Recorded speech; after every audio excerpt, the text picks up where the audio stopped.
Hello, welcome back. This is episode 30, which is pretty cool, and I'm happy to be here with you guys, sharing everything that I'm doing. I've had some fantastic comments over the past number of videos, and I've been using some of that help and advice and points of view to help me think about what I want to do. Excuse me. So I want to look at this board behind me. And one of the suggestions is that where I want to put my copper clad PCB for them to join back up for when I take it out and put it back in, is to do it on the straight, which means I need to cut the board. And also I need to accept the fact that I'm going to have to work out some way of alignment. So I had a little thought to myself over the weekend about how I'm going to do that part anyway. And I've come up with a plan, and I thought, do you know what? Let's make it. I've got a CNC mill in my garage. It's like a router type machine, which I built myself over the past couple of years, and I use to do various things for either my work, my little personal projects. So we're going to go down to the garage and make that. But before we do that, I'm going to talk to you about the board a little bit more and what I've actually tweaked on it since then, and talk to you about points if you're happy to hear about them, if you don't already know. So as for points, I didn't realise this, but there's a difference between Hornby and Peco. And obviously, yes, of course there would be. There's always going to be points of difference. But one of the issues that I had with my 040s was that when they went over the express point of the Hornby, there was a large piece of plastic where the insulated frogs would be. So basically where you have a slip that goes away, which is part of the point that takes it away, where you've got the V, so the flanges don't short out on each other. If all the lines are powered from the other side and you've gone through a switch, it won't, short out. And I noticed on the Hornby ones, which I'll put hopefully a little video or photo up now, they've got a larger one, and on some of mine they're a little bit proud high, actually lift the engine off slightly, and that's why they were stopping. So I went through my box of points that you might have seen on my early videos, and if you haven't seen my early videos, check them out. But in my box of points, I've got loads of Peco ones, and I had a little look. And where we've got the V, let's look at the V here.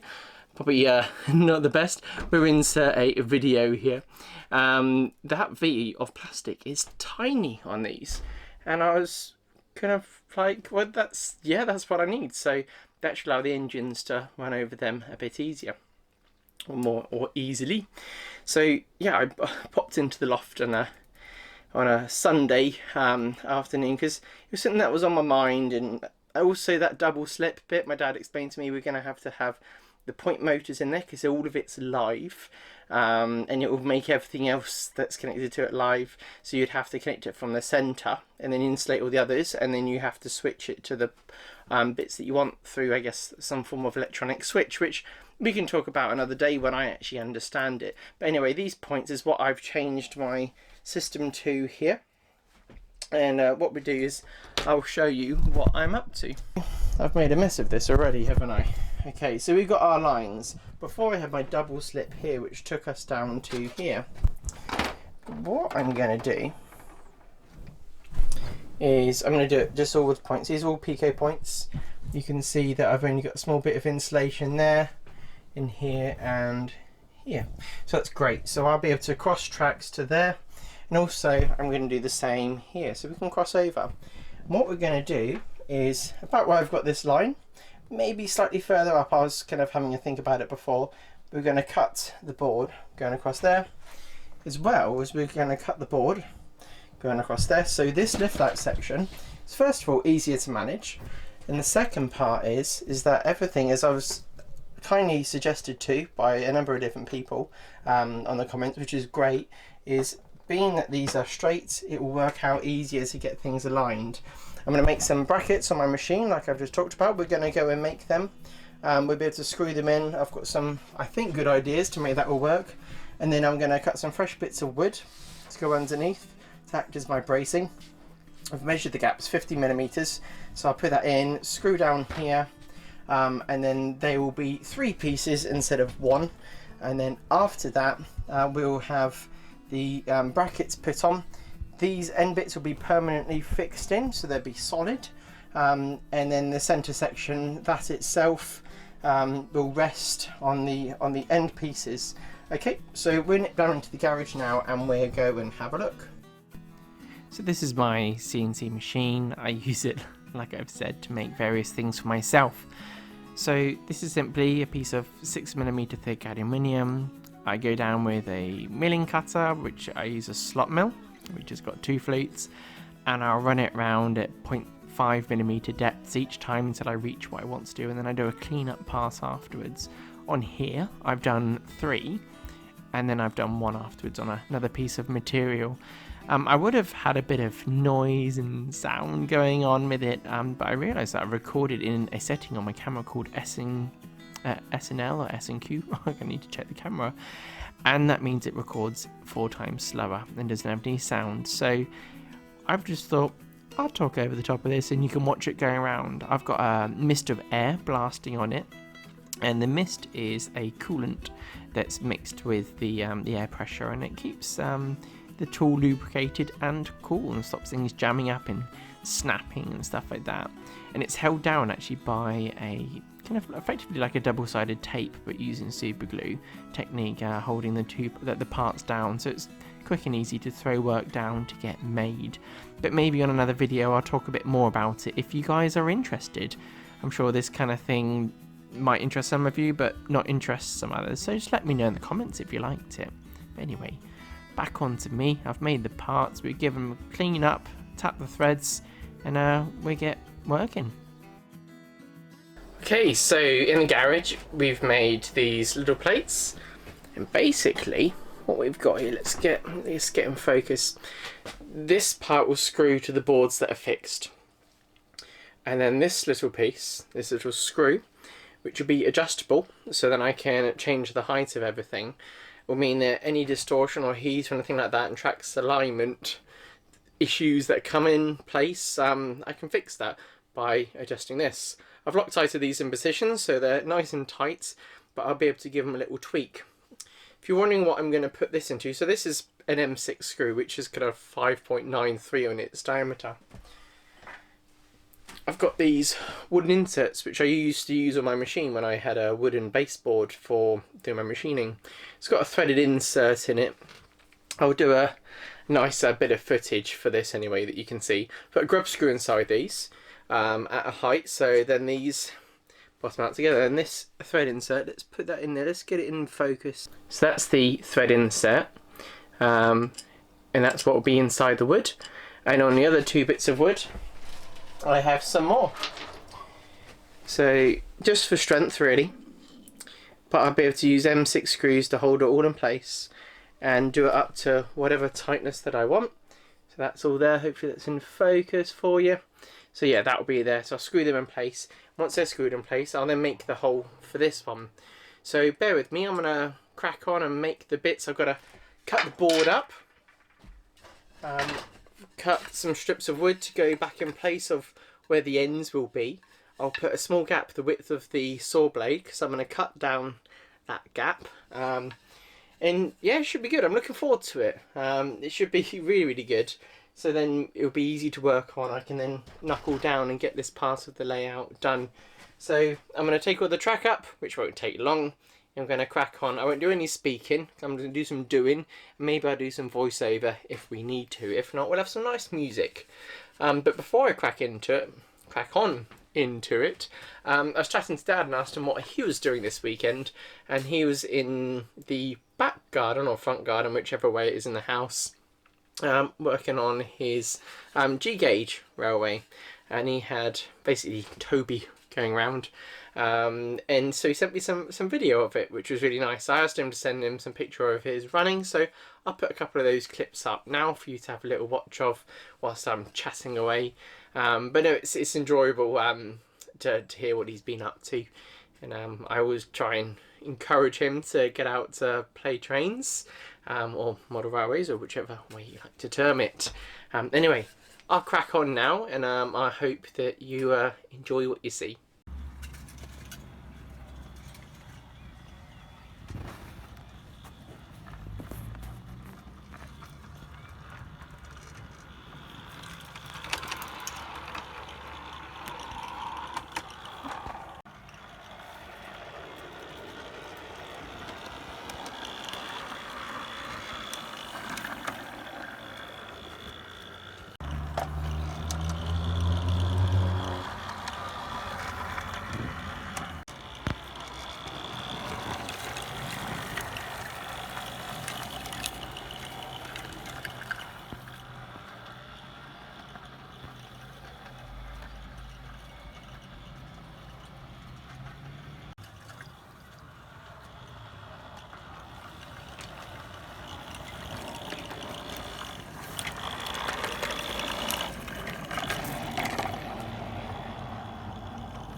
So now you've met Ruby the cat, a very loving creature.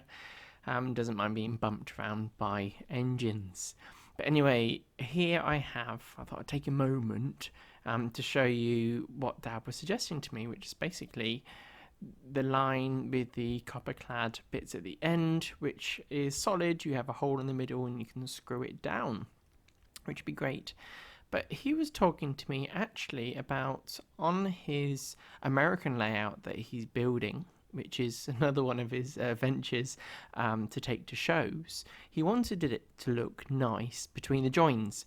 And as you'll see here, he's actually got sleepers with the copper clad and soldered them on. And actually, I think the sleeper thickness, if it's copper clad, is 1.6 mil, and so that wasn't high enough with the HO type of track with the American engines that are running around in it.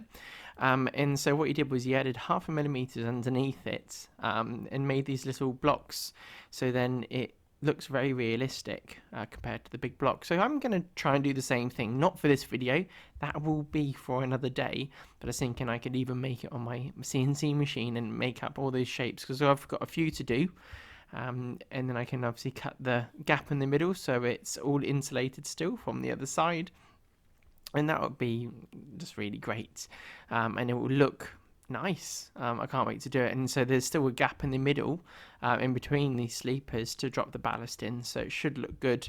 It looks like he's glued these down with Aerodite or something like that, so I'll have a chat with him and ask him if that's what he did.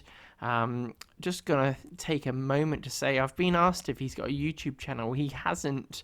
I don't know if that's something he wants to do in the future, but I'm happy to share his videos or anything that he wants to put up. So I'm always asking him for pictures and videos of anything he's been up to. So I'll try and do a bit more of that, because it's clear that quite a few of you like to see what he's doing. But anyway, I'll crack on now, back up into the loft, and we'll continue doing what we're doing.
Hello. So the next part was the saw, and that wasn't easy. Up in the loft with nothing to hold it, things flapping around, you're trying to cut. It was a nightmare. So I I haven't included that because it's not fun for anyone to see, and I don't want to watch it back.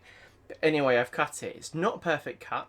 I'm gonna get a rasp file, I think it is, and just clean up the edges nicely. Not now, I'll do that another time.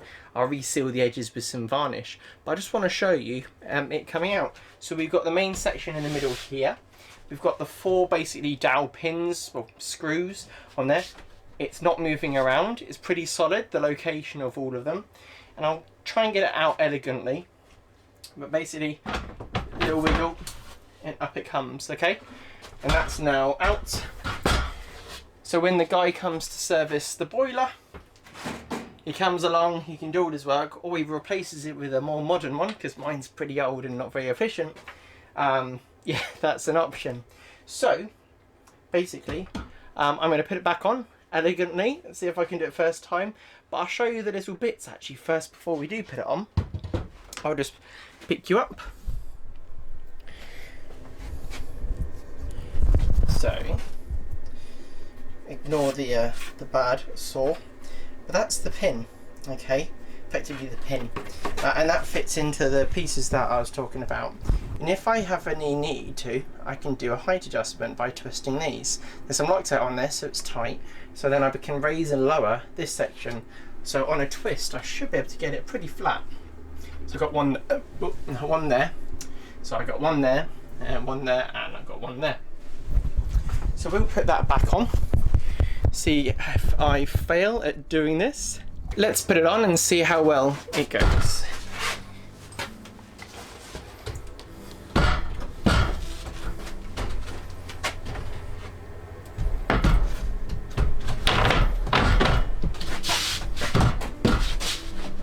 See, no rattle, it's all good. The heights are good, and if I have to, I can always adjust it. And make it perfect. Anyway, I hope you've enjoyed this episode. I hope that, obviously, I've taken on board what some of the people were saying on YouTube in the comments about sorting out having the track joins going straight across the joints. I need to bring the cuts further over for that. So thank you for everyone's help and suggestions. I appreciate it. I'm a bit hot and sweaty now. I've been at this for all evening. I thought being the evening would be cooler, but it's still warm up here from the day heating it up. But it's been a pleasure, as always, to share with you what I'm doing. No running trains of mine, going around, but there were the clips of my father's ones going around. Maybe I can run them around again for you to enjoy. Maybe he'll send me some more to pop in this video. Maybe I'll ask him. Anyway, I'll see you all soon. Take care, stay safe, and I'll see you on the next episode. Bye.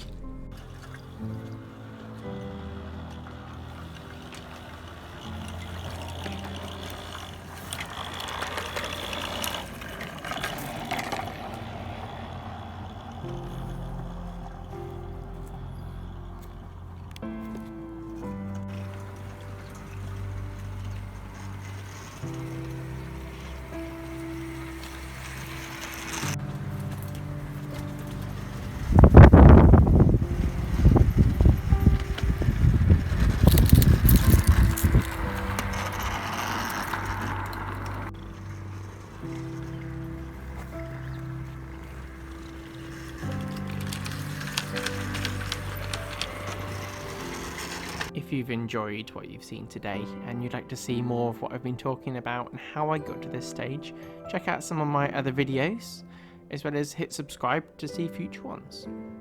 See you soon.